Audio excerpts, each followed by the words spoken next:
9h-10h, Sud Radio, la vérité en face, Patrick Roger. La vérité en face avec vos réactions. Elisabeth Lévy, Thomas Guénolé se sont installés en studio comme chaque mercredi. Bonjour à tous les deux. Bonjour. Bon, vous avez entendu ces réactions d'auditeurs, d'auditrices concernant donc cette violence autour des établissements scolaires et la difficulté d'y faire face. Hein. Vous avez un commentaire en fait à ce sujet ou pas? Là, ce qu'on entendait, c'est que ils n'en trouvent plus. Pour certains, à cause de cette violence, ils ne savent plus comment faire, quoi. Thomas Guénolé. Ça dépend. Est-ce qu'on parle de violence à l'intérieur des établissements ou autour des établissements? C'est les deux. C'est les deux. C'est ce qu'il disait. C'est-à-dire que évidemment, ce qui est à l'extérieur, en classe, vous avez beaucoup de difficultés aussi à tenir certains lycéens. Alors vous n'êtes pas avec des lycéens, vous êtes avec des plus grands. Voilà. Donc ils sont un petit peu plus sages parce qu'ils sont dans des écoles. Non mais c'est vrai. Néanmoins, à l'intérieur des établissements, parce que c'est un sujet que je connais mieux pour le coup, je dirais qu'il y a au moins deux choses qui sont nécessaires. La première, c'est que il faut isoler, après les avoir détectés assez tôt, l'infime minorité qui pose vraiment des problèmes et qui pourrissent la vie de tout le monde. Alors, sauf que là, vous n'avez pas bien entendu, ce n'était pas qu'une infime minorité, ils sont quand même assez nombreux. Je vous parle de l'intérieur de l'établissement, je ne vous parle pas des bandes qui foutent la merde, etc. À l'intérieur de l'établissement. Quand bien même, il faut isoler. À l'échelle d'un établissement, en pourcentage, c'est pas grand-chose en réalité. Mais comment vous les isolez? Il faut mettre. Attendez. Vous êtes obligé de les mettre dans des centres éducatifs fermés. Je vois pas d'autre possibilité. Mais vous ne pouvez pas. Mais ce sont des dizaines et des dizaines. Mais qu'est-ce que vous voulez faire d'autre? Oui, je sais, mais aujourd'hui, compte tenu du qu'on soit concret. Oui. Et ça, c'est la première chose à mon avis. Sur le court terme, je n'ai pas la moindre idée. Sur le long terme, il est clair que nous avons une génération à qui on a fourré dans la tête, pour les uns, que c'était des victimes de la méchante société, la France raciste, coloniale, tout ça. Les médias de gauche leur ont répété, et les partis d'ailleurs, leur ont répété ça toute la journée. Ça, c'est pour la partie issue de l'immigration, si vous voulez, à qui on a farci la tête de discours sur t'es une victime. Et par ailleurs, c'est ce que Barbara Lefebvre, d'une façon générale, avait appelé la génération j'ai le droit. On leur a dit que c'est eux qui étaient au centre de l'école. On leur a dit, est-ce que vous voulez bien apprendre ceci ou cela? On va pas vous mettre des notes, mes petits chéris, parce que ce serait trop méchant. C'est-à-dire qu'au lieu de leur faire le cadeau, de leur apprendre la limite, au lieu de leur faire le cadeau, de leur apprendre la verticalité, de leur dire il y a des auteurs plus grands que vous, il y a des gens qui vous ont précédés, on a fabriqué une génération de petits narcisses, râleurs et récriminateurs qui se prennent pour des victimes. Et la deuxième chose, c'est quand même, il faut quand même qu'on fasse quelque chose pour cette affaire de TikTok, de téléphone portable. Hier, j'ai entendu quelqu'un m'expliquer que sur TikTok, en 20 minutes, pas en Chine, pas dans la version chinoise, en 20 minutes, un ado était exposé à des contenus violents, à des contenus faisant l'apologie soit du suicide, de l'anorexie, de la violence. C'est mon deuxième point, en fait. On est d'accord là-dessus. La régulation des réseaux sociaux est bien entendu. La régulation, là, à ce point, faut leur et l'interdiction pure et simple des téléphones portables en général dans l'enceinte de l'école. Dans l'enceinte, mais de toute manière, ça se. Oui, mais voilà, déjà, si vous leur expliquez que ça n'est pas légal de l'avoir avec eux, que c'est pas bien. Alors il y en a qui vont truander, mais le fait qu'au lieu d'avoir une espèce de tolérance générale et d'expliquer que ce qu'il faut faire, c'est leur offrir des tablettes, ce qu'il faut leur offrir, c'est des livres, des salles fermées, des écoles fermées, à l'abri de l'époque. À l'extérieur, ils utiliseront toujours les réseaux. Mais alors, cela dit, TikTok, vous avez vu ce qui se passe aux États-Unis, la Cour suprême. Oui, mais c'est autre chose. C'est l'actionnariat. Ah bah oui, mais Apple et Google vont être obligés de revoir les choses. Sinon, il n'y aura plus TikTok aux États-Unis. Non, mais il y a un problème avec TikTok, c'est que c'est une arme tout simplement des Chinois. J'aime beaucoup TikTok en tant qu'utilisateur, donc je vais pas faire l'hypocrite. J'aime beaucoup TikTok en tant qu'utilisateur. Il y a une question qui est, on en parlera si vous voulez. À la rentrée. Thomas, vous êtes très jeune, mais je crois que nous ne sommes pas la cible. Je reste jeune dans ma tête, mais peut-être qu'à la rentrée on pourra en parler. La question de l'excuse de minorité et de la justice pénale pour les mineurs, parce que c'est connexe avec le sujet qu'on vient d'aborder à l'instant. C'est vrai. Mais ça, c'est un peu technique, donc peut-être qu'on en reparlera en janvier. Allez, il y a un sujet qui a fait beaucoup réagir là aussi ce matin, c'est les mutuelles qui vont augmenter de 6% en moyenne à la rentrée. Ça fait plus de 25%, 27% en 5 ans. Et évidemment, ça pèse énormément. Et plus vous montez dans l'âge, plus c'est cher, en fait, ces mutuelles, parce que, évidemment, ça se comprend. Mais tout de même, aujourd'hui, ça devient horriblement cher, quand même, une mutuelle. Marie-Josée est avec nous. Bonjour, Marie-Josée. Oui, bonjour monsieur. Bon. Et bonjour toute la famille. Toute la famille. Toute Bonjour la famille, c'est Marie-Josée. Ouais, bonjour. Bonjour. Bonjour, Vous madame. êtes dans le Gers. Elisabeth. Vous payez je me combien? rappelle de votre prénom parce que c'est le prénom de ma fille. Ah, bah alors, ça me va droit au cœur. Alors, dites-nous, tiens, vous payez combien de mutuelles par mois, vous? 168 € et 178 € à partir du 1er janvier. Eh oui. Sur une retraite de combien? Eh bien, 1200 €. Eh oui. Eh oui, ça fait cher, quoi. Alors évidemment, les mutuelles, c'est aussi parce que l'assurance maladie rembourse un petit peu moins, et puis les mutuelles, il faut bien que ça fonctionne, quoi. Et vous êtes inquiète? Moi, je suis inquiète parce que moi, là, je travaille encore malgré mon âge, mais à un moment donné, il va falloir que j'arrête. Ouais. Donc, je ne sais pas comment je vais faire avec... Bon, normalement, avec les nouvelles lois de la retraite, je crois que c'est acquis, mais il faut que je regarde. Ouais. Ce que j'ai cotisé pendant le complément de revenus, là, apparemment, ils vont l'intégrer dans les... je peux faire une demande de révision de retraite. Oui, d'accord. D'après ce que j'ai compris. Oui. Mais voilà, ça ne va pas faire grand-chose. Parce que moi, je suis vraiment... Et puis, il n'y a pas que ça. C'est tout. Je me demande, moi, j'ai ma maison, mais je paye encore un petit crédit. Et en plus, j'ai la taxe foncière qui augmente tous les ans. Et tout ça, je me demande comment je vais faire sans taper sur mon épargne pour plus tard. Ouais. Vous avez quel âge, Marie-Josée, si je ne pas trop 72 ans. 72 ans. Et vous continuez de travailler? Oui, parce que c'est un métier que j'aime bien. Qu'est-ce que vous faites? Aide-soignante à domicile. Aide-soignante. Et en plus, il y en a vraiment besoin. Ouais. C'est indispensable. Voilà. Mais quand même. Je peux vous dire quelque chose, Marie-Josée? Marie-Josée, Elisabeth. D'abord, alors, vous avez raison, évidemment, pour chaque personne, c'est terrible. Simplement, le problème, c'est qu'on a une médecine de plus en plus performante, qui nous garde de plus en plus longtemps. Bien sûr. Et il faut bien qu'on la paye. Je dis, j'ai pas de solution. J'ai une solution pour vous. Vous avez l'air en pleine forme. Et moi, je vais vous dire un truc. Plus vous travaillerez, plus vous serez en bonne santé. Ouais. Mais si, il faut arrêter de dire aux gens que l'horizon de la vie, c'est la retraite. C'est ce que fait Marie-Josée. Et bravo Marie-Josée. N'empêche que sur le fond, Marie-Josée, comme Thomas et Elisabeth, et puis tous les auditeurs et toutes les auditrices, il y a eu cette affaire qui a eu beaucoup de retentissement aux États-Unis. Vous avez vu, il y a eu un patron américain de l'assurance santé qui a été assassiné. Et ça, qui a été assassiné. C'est pas la même chose aux États-Unis. Non, mais c'est pas la même chose, mais quelque part, ça nous emmène en fait sur le champ de l'assurance de santé, de ce qui peut se produire demain. Aujourd'hui, il y a de plus en plus de choses qui vont vers les mutuelles. Et c'est pour ça d'ailleurs que la gauche s'est emparée, certains à gauche se sont emparés de ce sujet à la suite, vous l'avez entendu. Mais est-ce qu'elle refuse des opérations comme c'était le cas aux États-Unis? Thomas, je voudrais rester sur le sujet des mutuelles en France dans un premier temps. Pourquoi les mutuelles sont de plus en plus chères? Parce que l'assurance maladie rembourse de moins en moins. Pourquoi l'assurance maladie rembourse de moins en moins? Parce qu'il y a des rabotages qui sont décidés par le gouvernement, année après année, en raison du déficit public. Sauf que la fraude fiscale en France, c'est 100 milliards d'euros par an, et les niches fiscales, c'est approximativement 80-90 milliards d'euros par an. La fraude fiscale de 100 milliards, vous me ramènerez le chiffre. Oui, je vous le ramène, il n'y a aucun problème, au total. Et donc, si vous mettez le paquet sur fraude fiscale et remise en cause des niches fiscales, ce qui est un autre nom pour privilèges fiscaux, dans ce cas-là, vous n'avez plus de déficit du tout. Et on pourra enfin arrêter de raboter, en particulier sur la protection sociale, parce que l'argument est toujours le même. On enlève des choses à la grande masse.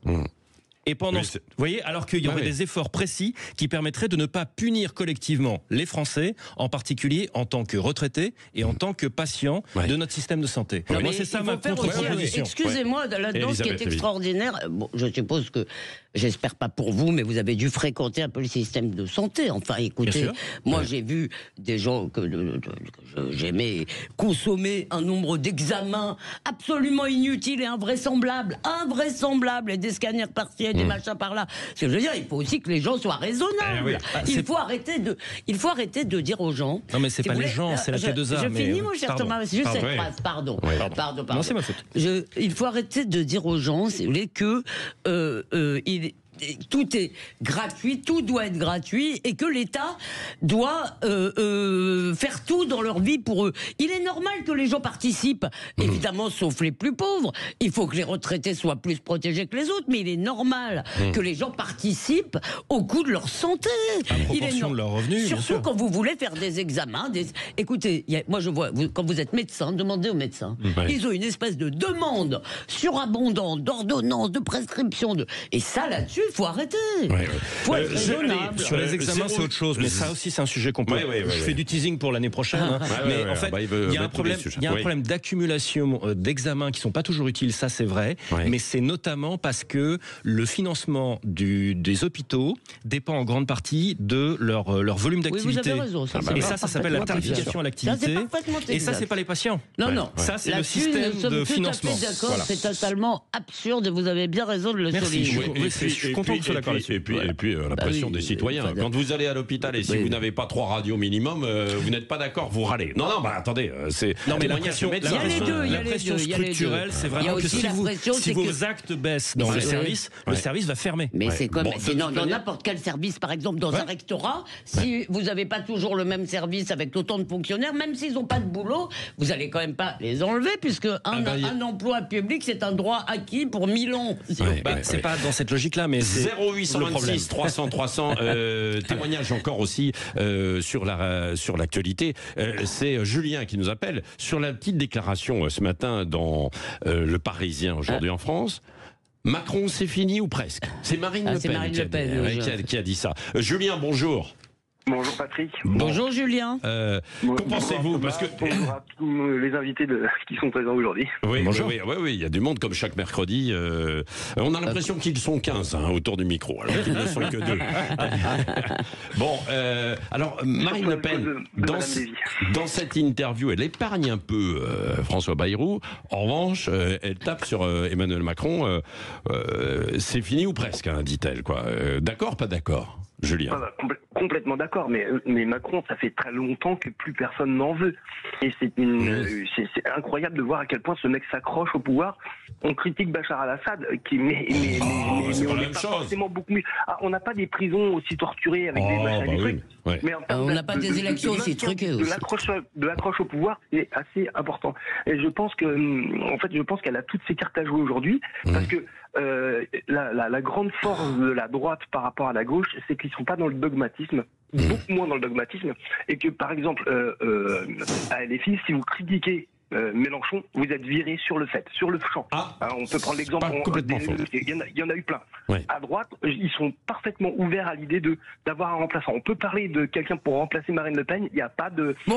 Alors je ne suis pas aussi certain que vous avez déjà entendu Jordan Bardella prendre l'ombre d'un quart de distance avec Marine Le Pen? Non, mais pardon. Vous déconnez, c'est littéralement héréditaire. Je vais vous chagriner, mais excusez-moi. D'abord, Emmanuel Macron a été élu. Je veux dire, les Français ont peut-être réélu par 2 ans. Pardonnez-moi, je finis ma phrase. Pardonnez-moi. Je finis. Donc, il a été réélu par une majorité de Français. Imaginez que Marine Le Pen soit élue demain et qu'au bout d'1 an et demi, on en ait marre et qu'on décide que c'est comme ça. Finalement, c'est fini. Donc, je crois que c'est assez dangereux de jouer avec cela. Emmanuel Macron a le droit de rester jusqu'à la fin de son mandat.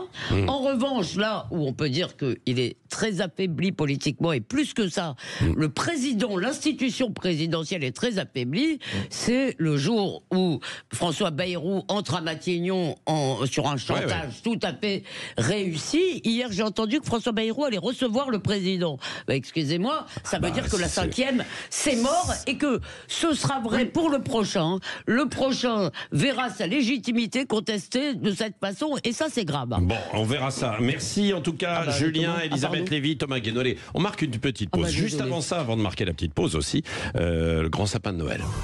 Ah oui, pour les auditeurs, vous pouvez gagner énormément de cadeaux qui sont sous le sapin. Montre intelligente, BD de... Montre intelligente, c'est pas une montre avec de l'IA, mais qui rend intelligent. Mais elle est intelligente, quoi. Une BD de Mike Horn avec d'autres livres également. Enfin, énormément de choses. Vous y allez et c'est le combien? Le 18. 18e appel, l'appel du 18. Ça revient toujours, ça, je ne sais pas pourquoi.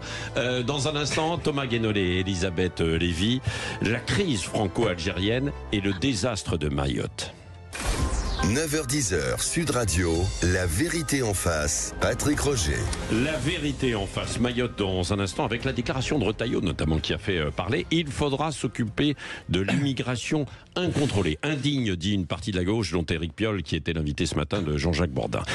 La crise franco-algérienne. Je rappelle qu'il y a Boualem Sansal, l'écrivain aussi, qui est arrêté, etc. Mais et il y a eu cette mobilisation en début de semaine pour savoir ce qui va se passer, etc.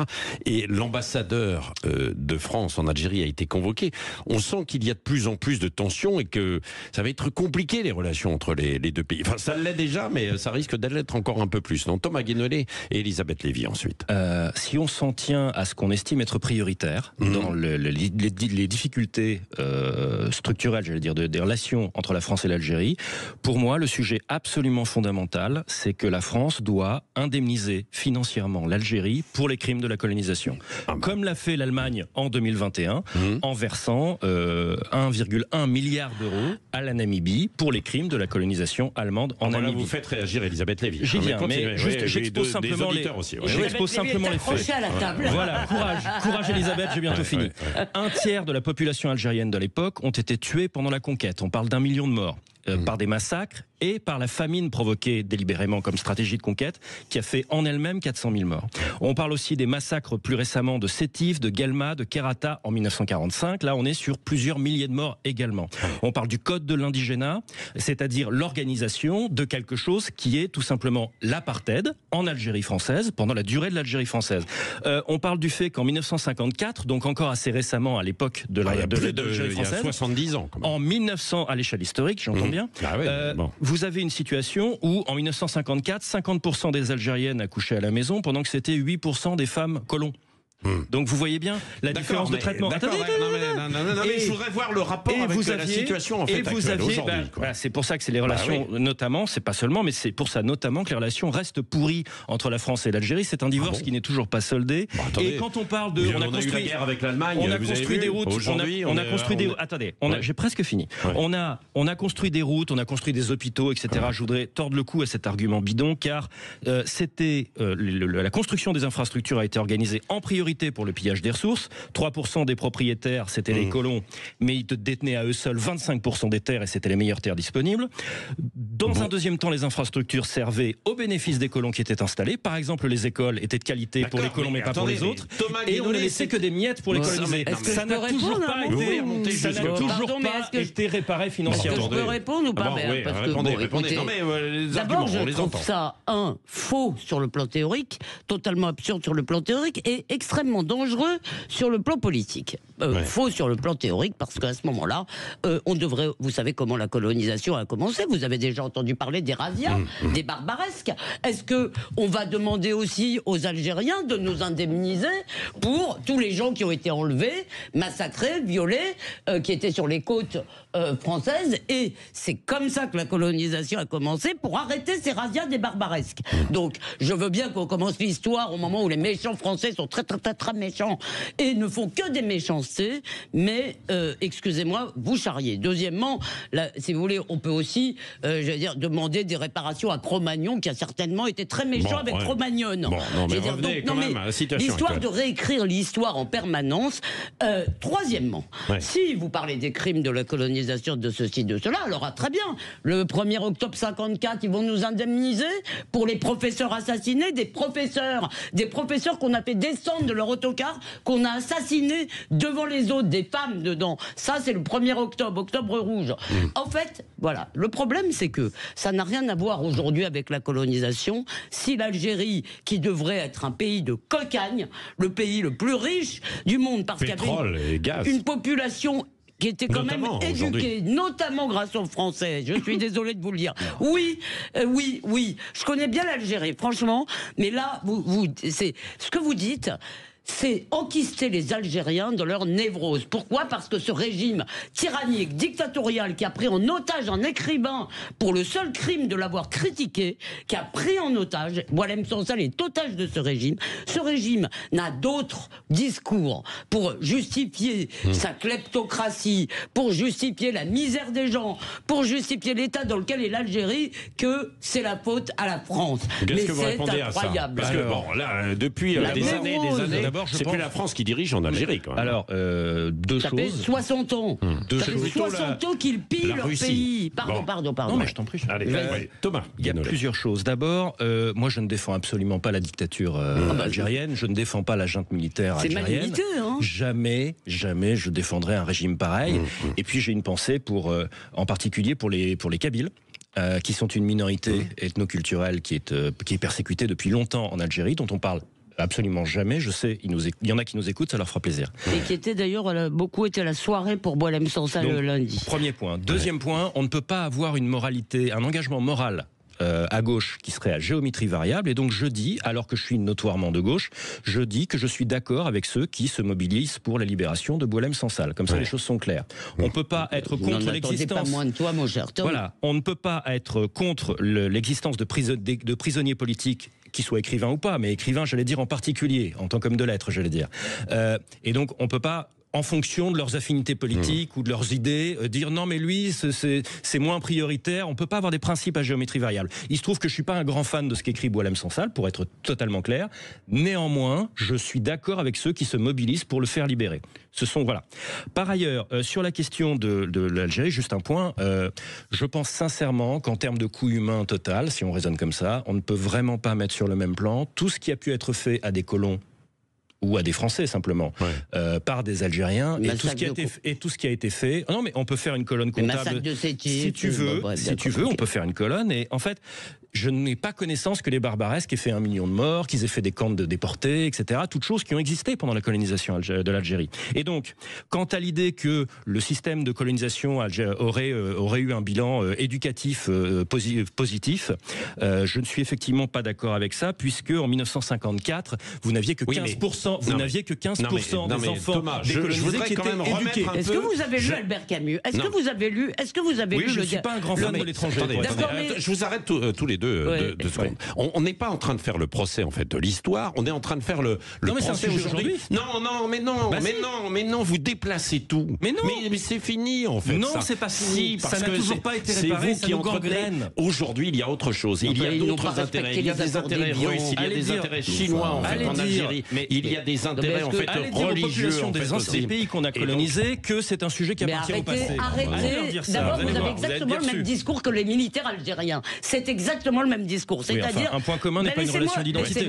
J'ai pas dit que vous étiez le même. J'ai pas dit que vous étiez le même, Thomas. J'ai pas dit. J'ai dit que tu avais le même discours. Et ça, c'est quand même embêtant. Leur justification permanente, c'est cela. Les Algériens n'ont pas respecté les accords d'Évian. Nous avons accepté chez nous des millions d'Algériens qui d'ailleurs n'aiment pas toujours la France, mais tant pis, c'est pas grave, ils ont un traité qui est extrêmement favorable, beaucoup trop d'ailleurs. C'est-à-dire que je pense que maintenant, comme le dit Patrick, il faut sortir de cette névrose. Si les Algériens ne veulent pas terminer la guerre avec la France, c'est bien leur problème, parce qu'en fait, ils n'ont que ça comme légitimité. Leur seule légitimité, c'est comme l'antisémitisme dans une partie du monde arabe, c'est la faute à Israël, c'est la faute aux Juifs, et ben en Algérie, c'est la faute à la France, comme ça. Nous poursuivons dans un instant. Non mais c'est vrai, c'est vrai parce que c'est quand même extrêmement réducteur. En fait, c'était exactement comme si vous disiez on en veut toujours en fait aujourd'hui à l'Allemagne. Mais l'Allemagne a réparé financièrement. Très bon exemple. L'Allemagne a fait des réparations financières après la Première Guerre mondiale, après la Seconde Guerre mondiale et à la colonie namibienne. Il y a eu aussi de la part de la France beaucoup de choses quand même. Vous avez des réparations financières envers les anciennes colonies, j'ai pas connaissance. Mais vous êtes marrant, vous voulez qu'on réécrive l'histoire et qu'on présente la facture. Mais Elisabeth, il faut être cohérent. Si ce qui permettrait de tourner complètement la page, c'est justement la réparation financière. chose qui permettra de tourner la page, c'est qu'un régime démocratique et soucieux du bien de son peuple, plutôt que de s'acheter des apparts à Paris et de venir se faire soigner à l'hôpital américain.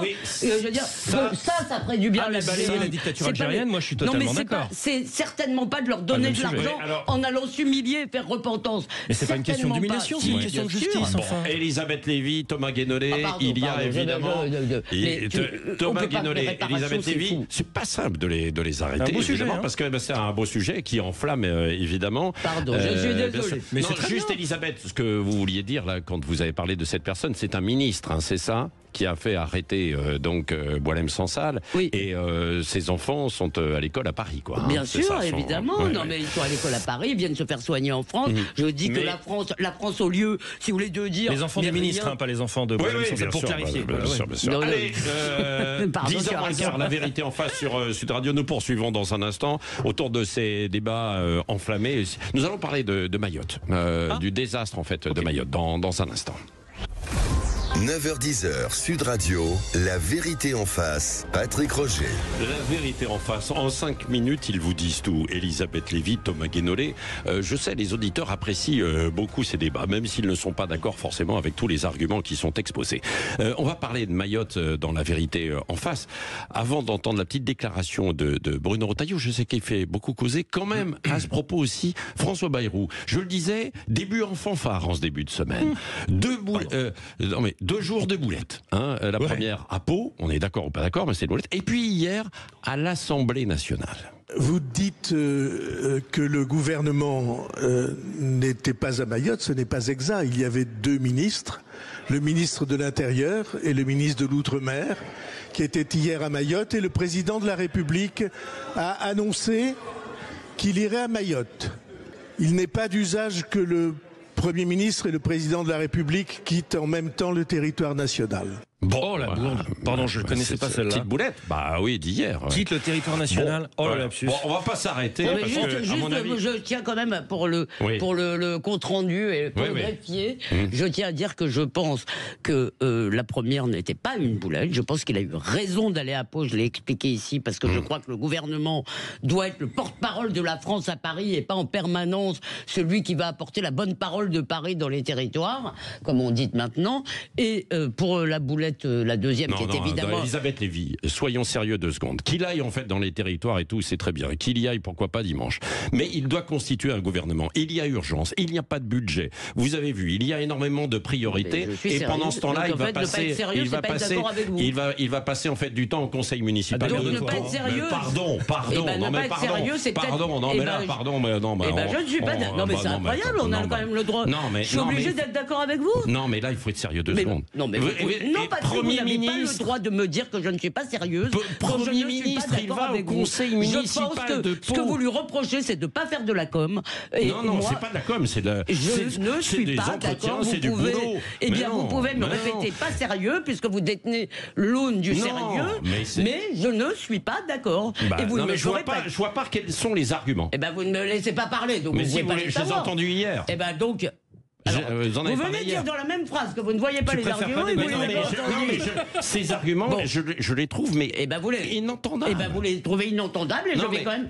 Non mais c'est ça le désaccord. C'est d'accepter qu'une position qui est à l'extrêmement loin de la vôtre soit quand même légitime. Je suis navré. C'est comme si vous aviez en fait une catastrophe chez vous et puis que vous allez, il faut tout réparer et vous allez dans la maison de campagne. Parce que en fait c'est lui qui allait mettre les mains dans le cambouis, bien sûr. Bah évidemment. Mais non mais à Paris, pour constituer un gouvernement, pour avoir en fait des discussions, plutôt que de prendre en fait un avion pour aller à Pau, pour passer en fait du temps. Mais vous pouvez pas nous demander de débattre ici avec des positions opposées et me regarder en me disant que je n'ai pas le droit de penser. Je vous le dis parce que vous dites que vous n'êtes pas d'accord avec ça. Moi je vous dis que c'est quand même une boulette. Mais eh bien, et vous donc dites puisque non. vous détenez la vérité, très bien, j'arrête, c'est la vérité en face. Je me tais, mais et par ailleurs sur juste la deuxième boulette qui est véritablement une boulette, en même temps elle révèle quelque chose et c'est ça notre problème. Je pense que c'est ça l'objet de notre débat, c'est comment se fait-il qu'un département français ne soit pas vraiment la France, parce que ça ne ressemble pas à la France. Alors justement, il y a eu la déclaration de Retailleau qui a dit qu'il fallait aussi s'occuper de l'immigration à contrôler là-bas.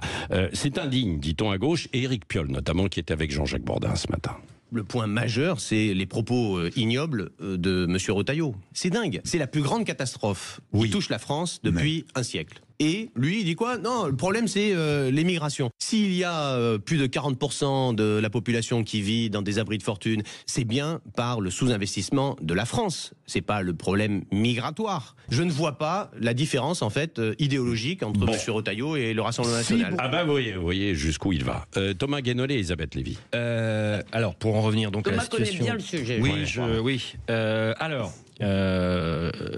À mon avis, le Premier ministre, François Bayrou, doit nommer carrément un ministre ou un haut commissaire, appelons ça comme on veut, pour Mayotte.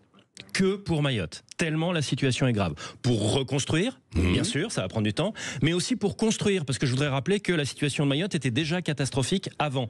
Là, je vais vous donner des éléments qui étaient avant le cyclone, d'accord ? Avant, j'insiste. Un tiers de la population vivant dans des bidonvilles. Pas du tout assez d'écoles. Accès à l'eau potable, pas pour toute la population. Accès à l'électricité, pas pour toute la population. Je vous parle d'un territoire français. 77% de la population qui vit sous le seuil de pauvreté. 77%. Quasiment 4 habitants sur 5. Et un tiers de la population qui est au chômage. Et on est dans une situation donc de catastrophe humanitaire qui est l'état normal de Mayotte avant que le cyclone leur tombe sur la gueule en plus. Et donc il me semble absolument urgent de dédier un ministère à, je répète là-dessus parce que c'est important, la reconstruction certes, mais surtout la construction, parce que c'est un territoire, là-dessus on est d'accord Elisabeth, c'est un territoire qui est tellement loin des standards de développement économique et social du reste de la France, qu'il est absolument urgent qu'on ait un ministre dédié là-dessus. Et puisque François Bayrou est dans une situation manifestement délicate, je lui suggère de sortir de ça par le haut, en nommant dans son gouvernement un ministre de Mayotte qui va se dédier à ça. Dites donc, Elisabeth Lévy. J'imagine que vous n'avez pas tout à fait la même vision. En tous les cas, quelqu'un qui est de la poigne, qui aille là-bas pour mobiliser les services de l'État, et qui reste, et si vous voulez, il y a parce que tout l'État ne va pas tout faire. Avec grand ministre, parce que sinon les autres vont pas suivre. D'accord. J'ai pas dit deux là-dessus, mais je vous crois. Je vous fais confiance. Mais l'État ne peut pas tout faire. Il faut aussi donc développer. C'est-à-dire qu'il ne s'est rien passé à Mayotte. On n'a pas rien fait. C'est pas vrai. Depuis les années 90, la France investit, mais il n'y a pas d'économie. Il n'y a pas de tourisme, il n'y a pas de... Donc, il faut absolument qu'il y ait une économie qui commence à naître, et ça va prendre 25 ans. Si on ne veut pas que ce département soit un département de papier, comme on dit qu'il y a des... Pour l'instant, c'est un bout de France qui n'est pas la France. Mais maintenant, si vous voulez, je reviens aux chiffres de Thomas. Non, les chiffres, parce qu'il y a un tiers comme ça. Justement, j'arrive sur l'immigration. La population est immigration illégale. Maintenant, faire comme si à Mayotte... Alors, entre 100 à 200 000, il y a 320 000 officiellement. Faire comme si à Mayotte, si vous voulez, le problème migratoire que dénoncent d'ailleurs tous les élus de Mayotte, qui ne sont pas, que je sache, des réactionnaires, des suprémacistes blancs, on est d'accord. Évidemment, puisque les autres n'ont pas voulu rester français. Mayotte est la seule île des Comores qui a voulu être française. Donc, tous veulent venir. C'est d'ailleurs pour ça qu'on a changé le droit du sol, pour pas que ce soit aussi attractif. À Mayotte, c'est le seul département où le droit du sol n'est pas comme en France, en quelque sorte, en métropole. Et cette submersion migratoire va tuer Mayotte. Car, pourquoi il y a des bidonvilles à Mayotte ? Pourquoi ? Rappelez-vous l'opération, je ne me rappelle pas le nom, merci Patrick, de Gérald Darmanin qui voulait raser ces bidonvilles précisément parce qu'ils n'abritent qu'une population illégale. Et malheureusement, c'est d'ailleurs parce que ces gens ont eu peur d'être contrôlés par la police que, pour une partie, ils ne sont pas allés se mettre à l'abri. Mayotte ne peut pas supporter ce petit bout tout petit, ce confetti, ne peut absolument pas supporter autant d'habitants. Je veux dire, c'est juste physique. Bon, ben voilà, vous aviez vos arguments, les uns, les autres. En fait, dès qu'ils entendent immigration, ils disent ignoble. Merci en tout cas à tous les deux, Elisabeth Lévy et Thomas Guénolé. C'était une très bonne émission. Il y avait du débat, il y avait du fond, après des arguments, on est d'accord ou pas d'accord. Non, mais sur Mayotte, ça, c'est très bien. Je me rallie à la proposition de Thomas. Ouais, un haut commissaire. Tiens, avec 30 minutes, 18e appel, Elisabeth Lévy. C'est Jocelyne. Dites bonjour à Jocelyne. Bonjour Jocelyne. Bonjour, allô, oui, bonjour. Bonjour, c'est vous le 18e appel. Bonjour Patrick. Bonjour, on va voir ce que vous avez gagné. Ah, ce sont des livres. Il y a plusieurs livres, ma chère Jocelyne. Je ne les connais pas tous. Je sais qu'il y a la BD de Mike Horn, notamment. L'aventurier de l'impossible chez Michel Lafon. Et il y en a d'autres, quoi. C'est un beau cadeau. Oui, un très beau cadeau. J'adore la lecture. Ça tombe bien. Voilà, c'est pour vous. Vous aurez peut-être une dédicace d'Elisabeth Lévy et Thomas Guénolé. Au passage. Allez, je vous embrasse. Dans un instant, c'est Gilles Gansman. On est un petit peu en retard. C'est Gilles Gansman. Valérie, expert remplacé en fait ce matin par Jean-Marie Bordry. Petit souci de voix, Valérie. Ça ira mieux demain.